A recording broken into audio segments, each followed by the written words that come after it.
Olá, bem-vindo a mais uma série de estudo bíblico em que vamos abordar vários assuntos que serão importantíssimos para a tua vida espiritual.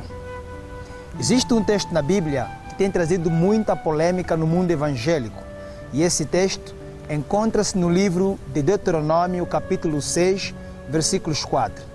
Pega a tua Bíblia, leia comigo e este é o ponto de partida para o nosso estudo de hoje. Diz assim o texto bíblico: Ouve, ó Israel, o Senhor nosso Deus é o único Deus. Os judeus sempre usaram esse texto de Deuteronômio capítulo 6, versículos 4, para enfatizar que creem num único Deus.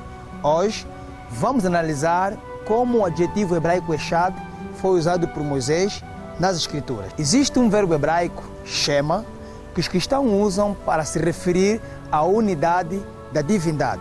Moisés, ao fazer o relato da criação, usou a palavra Echad em Gênesis 1, versículo 5. Vem comigo, vamos agora entrar num estudo bíblico sobre este assunto, analisando Gênesis capítulo 1, versículo 5. Ora bem, no livro de Gênesis capítulo 1, versículo 5, leamos o seguinte: Chamou Deus a luz dia e as trevas chamou noite. Houve então a tarde e a manhã, o dia primeiro. Querido amigo, aqui no Gênesis capítulo 1, versículo 5, encontramos duas entidades de tempo que, quando juntas, são anunciadas como sendo um dia. Ora bem, em Gênesis capítulo 2, versículo 24, também encontramos duas entidades corporal.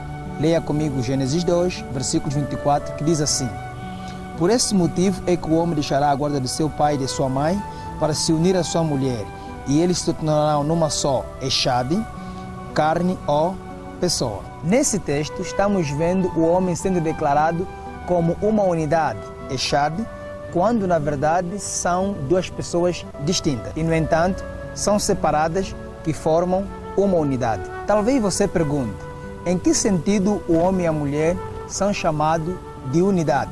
Bom, o homem e a mulher são uma unidade de acordo com a natureza, propósito e trabalhando juntos para manter uma vida como casal. Mas não são uma unidade no sentido de difusão num ser humano e em personalidade. Vem comigo e vou dar para você um esclarecimento profundo com relação a esse texto analisado em Gênesis capítulo 2, versículos 24. Vem comigo. Bom, a palavra Echad, usada por Moisés, foi usada no contexto de Gênesis 2, 24 para designar mais de uma pessoa ou coisa. Por exemplo, as duas palavras tarde e manhã é tido na Bíblia como um só dia. O homem e a mulher também são chamados por uma só carne. Querido amigo, a palavra hebraica Echad, por vezes na Bíblia, é designado como uma unidade composta e não absoluta. Em Gênesis 2, 22, existe uma outra palavra hebraica que Moisés usou para designar a individualidade. Gênesis capítulo 22, versículos 2, diz o seguinte: Atente ali ou então abra a tua Bíblia para junto lermos. Então Deus ordenou: Toma Isaac, teu filho, teu único, que em hebraico é Yashid, filho, a quem tu amas, e vai-te à terra de Moriá. Sacrifica-o ali como holocausto sobre um dos montes que eu te indicarei. A palavra único em Gênesis 22, versículos 2, Moisés traduziu-a como Yashid, que é uma unidade absoluta. Porém, a palavra Echad que Moisés usou em Gênesis 2, 24, Moisés traduziu-a de Echad, que é uma unidade composta. Existe apenas um filho da promessa, neste caso Isaac, e Isaac, segundo a Bíblia, é um tipo de Cristo. Em Deuteronômio capítulo 6, versículos 4, Moisés não escreveu o Senhor é o único, Yashid, isto é, uma unidade absoluta. Porém, Moisés escreveu o Senhor é o nosso Echad, não o Senhor é o único, Yashid. Será que Moisés quis dizer que o Senhor é uma unidade de seres divinos? Ó pessoal, se você quer saber, vem comigo agora, vamos encontrar um lugar para sentarmos e juntos esclarecermos este assunto. Vem comigo.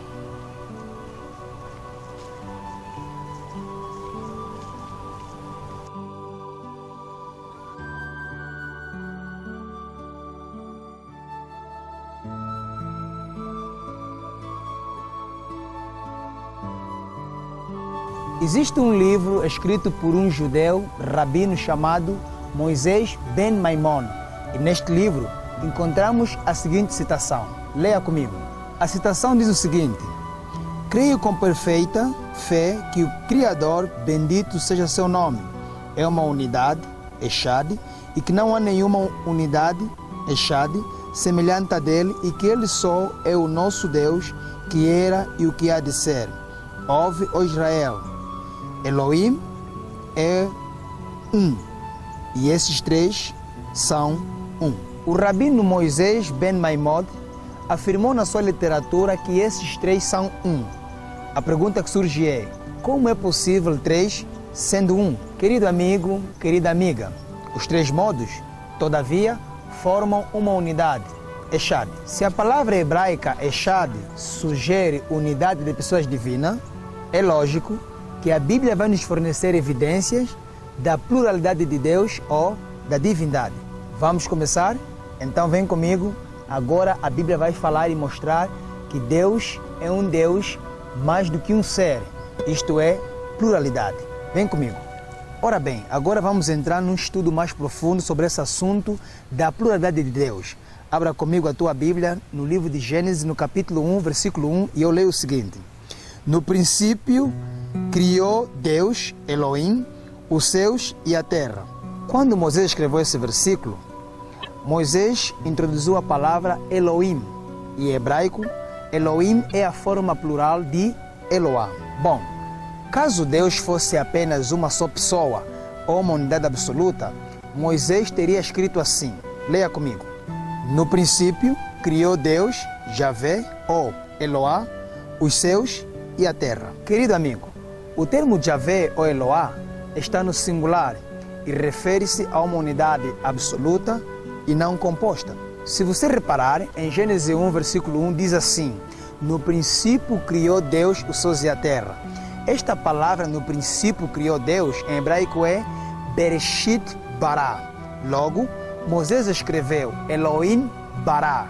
Isso se encontra no plural e não no singular. Esta palavra bara não está nem no singular, nem duplo em forma, mas no plural. Moisés disse criou, que em hebraico é bara, no singular.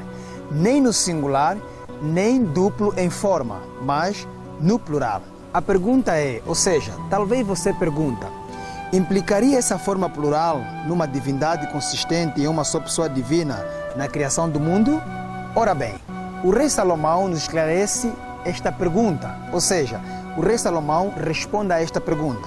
Viajemos no livro de Eclesiastes, no capítulo 12, versículo 1. Eu tomo a leitura e acompanha. Diz assim: lembra-te do teu Criador nos dias da tua mocidade, antes que cheguem os dias difíceis e se aproximem os dias da velhice, em que dirás: não tenho mais satisfação em meus dias.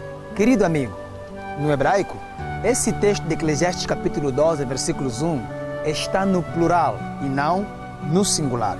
Bom, no hebraico esse texto se encontra assim: lembra-te dos teus criadores, bara, aká, nos dias da tua mocidade. Amigo, na Torá, os 5 livros que Moisés escreveu, que correspondem a Gênesis, Êxodo, Levítico, Número e Deuteronômio, os pronomes pessoais referentes a Deus estão no plural.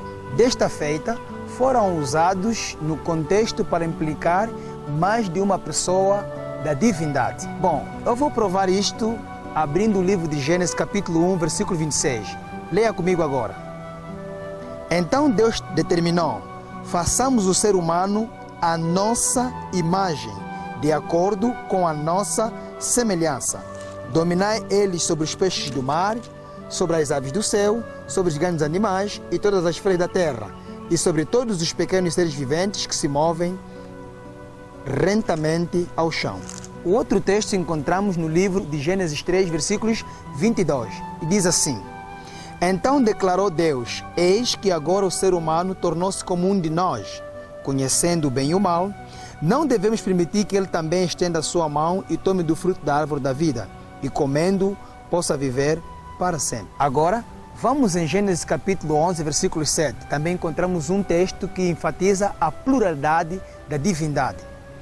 Portanto, vinde, deixamos, confundamos a linguagem dos seres humanos, a fim de que não mais se entendam uns com os outros. Ok, agora vamos resumir os 3 textos que acabamos de apresentar. Em Gênesis, no capítulo 1, versículos 26, Deus disse, façamos, e isto é plural, e em Gênesis 3, versículo 22, Deus também falou, como um de nós, e em Gênesis 11, versículo 7, deixamos e confundemos. Pergunto a você que me assiste, com quem Jeová, o Eterno, está falando nestas passagens? Na verdade, Jeová, o Eterno, está falando com um ser igualzinho a ele. Querido amigo, é difícil fugirmos da conclusão de que essas passagens da Escritura implicam numa pluralidade de pessoas em um verdadeiro Deus, a despeito dos argumentos contrários sustentados por pessoas que não creem na divindade de 3 seres. A Bíblia relata que Jeová, o Eterno, tem um filho. Portanto, vamos abrir no livro de Provérbios, no capítulo 30, versículos 4. Leamos o seguinte. Quem subiu ao céu e de lá retornou? Quem reúne o poder dos ventos em uma das mãos? Quem represa as águas do mar numa túnica? Quem determinou todos os limites da terra? Qual é o seu nome? E o nome do seu filho? Responde-me, se é que o sabes. Salomão pergunta, quem é o seu filho, se é que o sabes? Agora, compreendemos com quem Jeová estava falando em Gênesis capítulo 1, versículo 26, quando disse, façamos o homem à nossa imagem. Obviamente, Jeová estava falando com seu filho. Querido amigo, Adão e Eva não foram deixados por Deus sem uma prova de caráter. Desta feita, Deus havia concedido a Adão e Eva e à humanidade o poder da escolha. Infelizmente, o fracasso de Adão e Eva ao exercerem o seu poder de escolha levou-os para que pudessem ser expulsos do jardim do Éden. Isto mergulhou a raça humana na corrupção do pecado e posteriormente a morte. Ora bem, antes de Deus repreender Adão e Eva, declarou ao diabo qual seria a promessa da raça humana. Agora, leia comigo no livro de Gênesis capítulo 3. Mas para lermos esse versículo, gostaria que você me acompanhasse, porque eu vou sentar ali para me acomodar melhor, de modo que leamos essa promessa que Deus fez a Adão e Eva antes de o repreender e colocou então em sarilho o inimigo que venceu este casal. Vem comigo. Agora vou sentar aqui com toda a calma e serenidade para poder então lermos o texto de Gênesis capítulo 3, versículos 15. Abra a tua Bíblia e eu também abrirei a minha aqui e vamos ler então o texto da promessa. Diz assim o versículos 15 do capítulo 3. Estabelecerei inimizade entre ti e a mulher, entre tua descendência e o descendente dela, porquanto este te ferirá a cabeça e tu lhe picarás o calcanhar.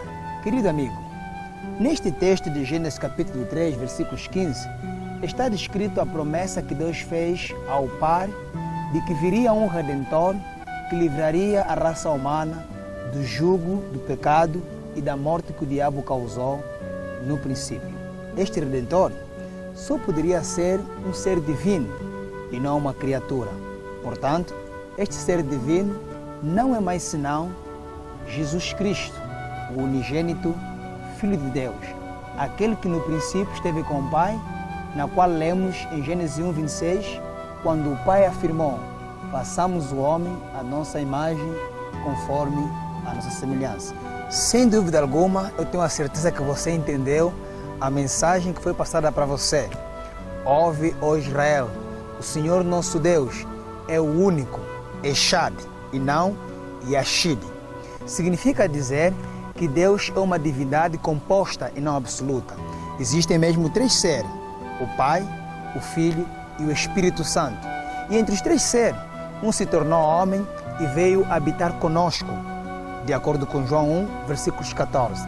E este, por sua vez, deu a sua vida na cruz do Calvário para que pudesse resgatar a você e a mim também.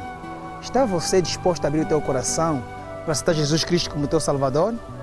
Se você está, eu te faço um apelo. Entrega a tua vida a Jesus. Não hesites e creia que existe mesmo um Deus Todo-Poderoso. E esse Deus é um Deus no sentido de que são um em natureza, em propósito e também em caráter. Que Deus te abençoe. Ore comigo. Querido Pai que estás no céu, agradecemos por mais um estudo que foi efetuado aqui. Abençoa o nosso amigo e salva para o teu reino. Em nome de Jesus. Amém.